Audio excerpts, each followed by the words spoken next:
Nagkakasiyahan sila, oh. Nakakainggit naman, oh. This is a remix. Yung mga kabataan na naglalaro ng soccer sa baba. Yan po, oh. Actually, yan po ay sa school.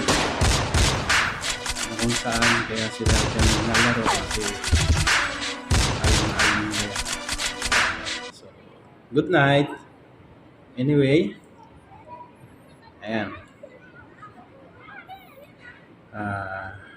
Isang mapayapang gabi po sa ating lahat.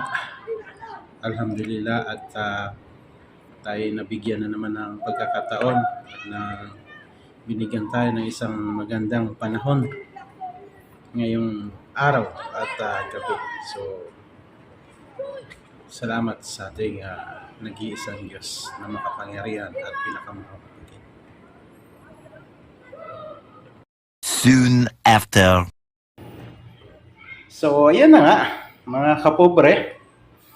Chef TV. Tingnan natin ito kung medyo papatok itong lulutuin natin. Actually, napanood natin ito sa isang video sa isang dating sikat na komedyante na artista. So, gagayahin natin. So, ang tawag niya dito ay budbud. So, ayan guys. Nag-prepare na po ako ng aking lulutuin. Pakitignan po natin. Ayan. Sibuyas leaves or tinatawag na onion leaves yan. At syempre hindi mawawala yung sili, sibuyas na marami. May dalawa akong itlog dito. At naglabas na ako ng manok. Pakpak ng manok, nag-iisa. Pero marami yan. Para lang sa akin kasi nakakain naman na sila lahat. At ito, 2 longganisa. At may hotdog. So, ayan guys, nag-prepare na ako. So, abangan nyo na lang yung next natin na gagawin, inshallah. Pagluto na rin ako ng kanin. Ayan. So, let's go.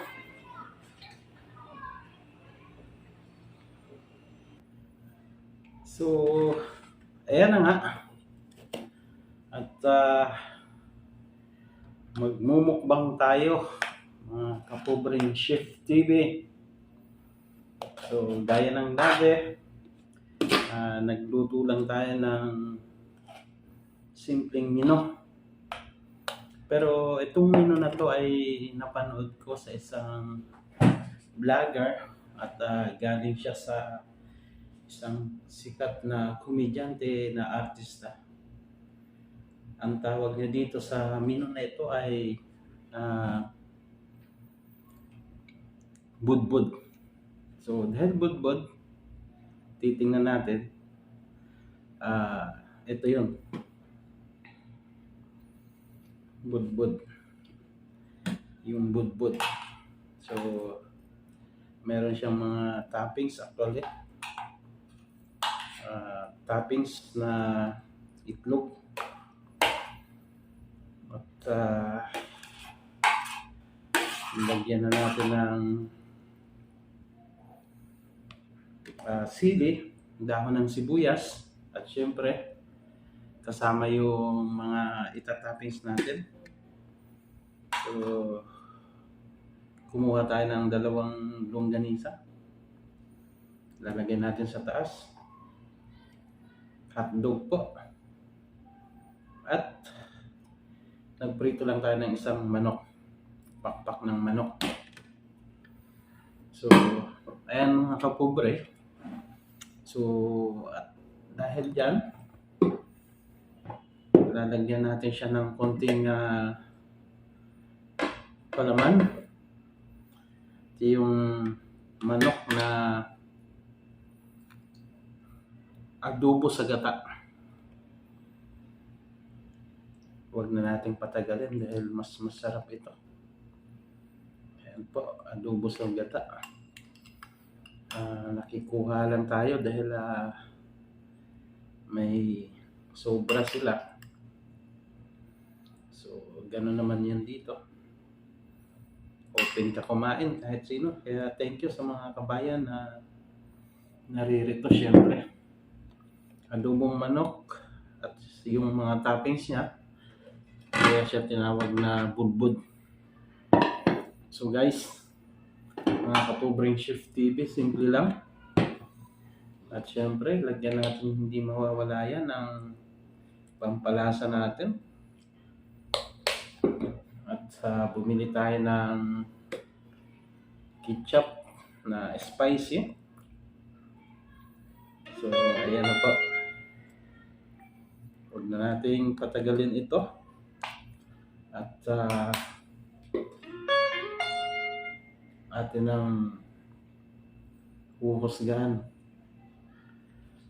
ang ating pagmumukbang. Budbud ala Pobring Chef TV. So may ketchup tayo. Lagyan lang natin ng konti. Sa mga gustong magnegosyo, mag-provide lang po kayo ng mga sauce na masasarap syempre. Sauce at gawin nating authentic yung luto natin. Ito yung tinatawag na budbud. Actually, pinagsanga-sanga na siya. May itlog. Nilagyan ko ng dahon ng sibuyas at sibuyas na rin. Asin lang. So hindi ko na pinakita kung paano kung lutuin kasi puro prito lang naman. At para madali, ayan, may longganisa, may hotdog, may manok. At syempre, improve na lang natin yung pritong manok. Lagyan na lang natin ng mga seasoning para magmukha siyang pang benta kung gusto nyo magnegosyo. So, ayan po. Kunting trivia lang. Ito ay nakita ko lang galing sa isang sikat na vlogger. Shoutout sa'yo. So, ayan. Huwag na nating patagalin. Unang kagat, unang tikim para po sa inyo mga kapobre. So, ayan. Bismillah.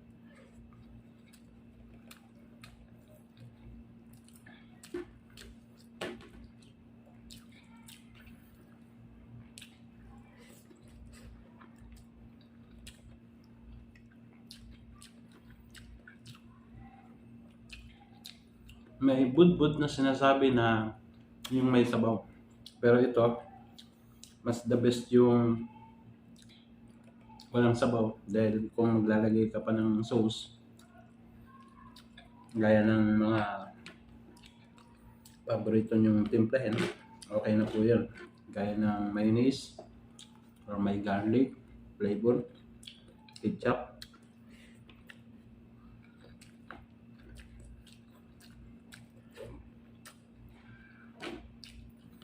So, tamang-tama sa pangnegosyo ito. Kahit gawin mo pang unrice,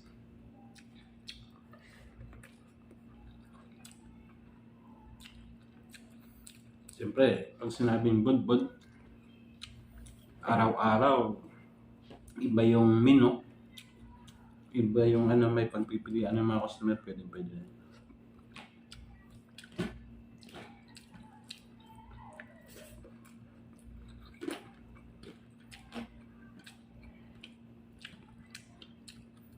Masarap.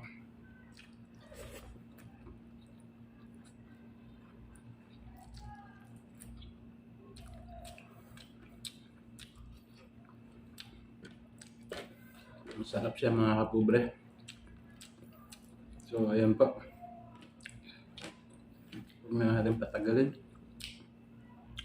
Kung nagbabala ka ng isang business, papatok, maaaring ito isa sa mga maganda.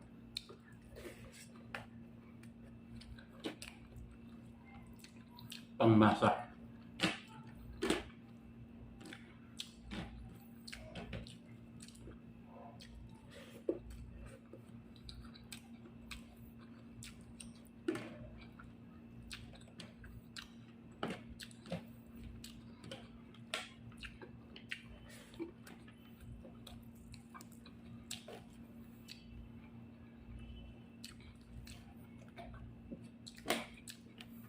Dahil po, sa totoo lang, si Pobreng Chef TV ay ito yung mga pinaka-paborito niya. Longganisa,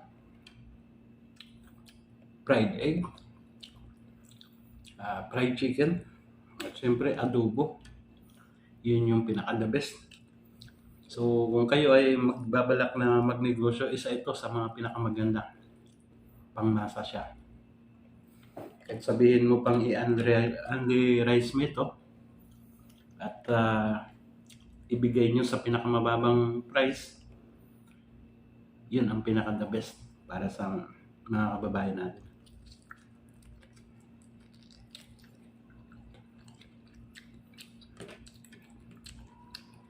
Masarap. Masarap itong pritong manok lang. Plain. Hindi ko na siya nilagyan ng mga kung ano pa. Dahil pang sarili lang naman.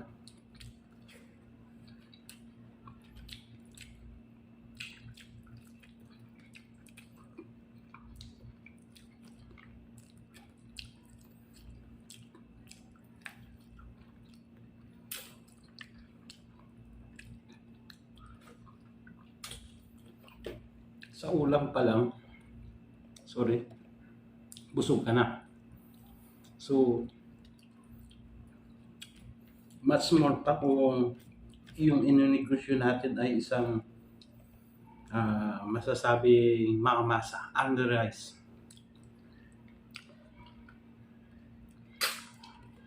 Sa murang halaga, sigurado dadagsain po tayo ng mga customer.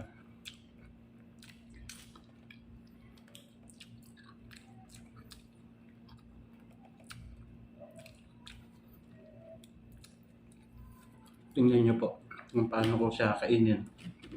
Dahil masarap.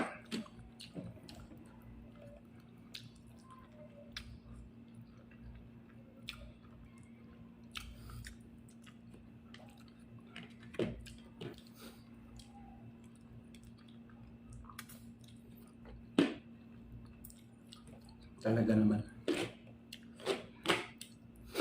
Sabaw ng adobong manok sa gata. Tapos may pritong manok. May longganisa, may hotdog, may itlog. Isa sa pinaka-the best na masasabi ko na pwedeng pang negosyo.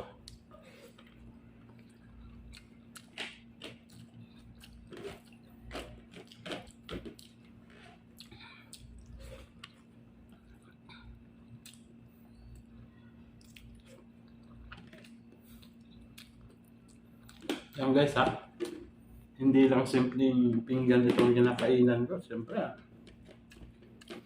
malaki yan kasi tinatawag ko itong mukbang.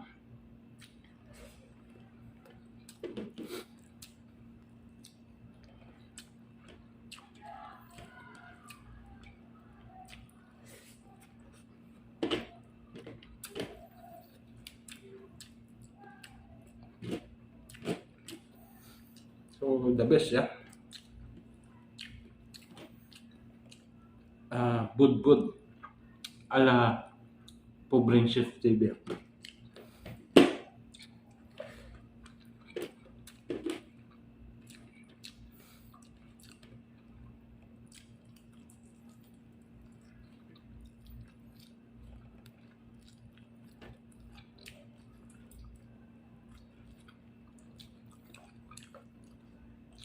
Lalo pa siguro itong manok pagka marinate siya. Minarinate natin ng kahit na ilang oras, siguro the best.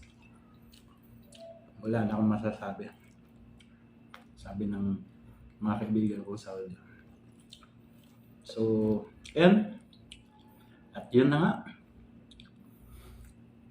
At dahil umabot ka sa video na ito, sa part ng video na ito, pwede po bang humingi sa inyo ng pabor. Paki-subscribe naman to. Subscribe, support, share, at pakipindot po ng notification bell button. At maraming salamat po sa inyong lahat. God bless. Mabuhay po kayo. So, itutuloy ko lang po ito.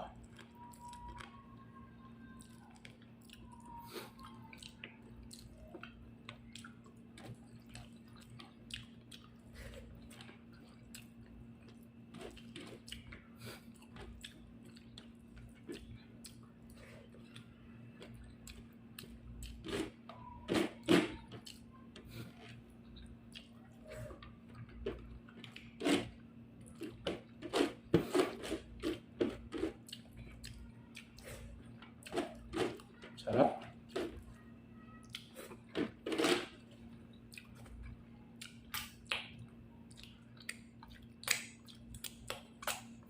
Sarap mga kapobre. So, hanggang dito na lang. Maraming salamat sa inyong panonood at pakikinig sa aking walang kwentang vlog, joke. Kung kayo po ay may puso at maawain, pakitulungan niyo naman po ang aking YouTube channel, ang Pobreng Chef TV. At maraming salamat. Bye-bye. Thank you.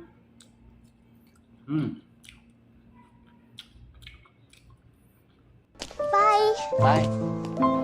Bye. Bye. See ya. See ya. See you guys later.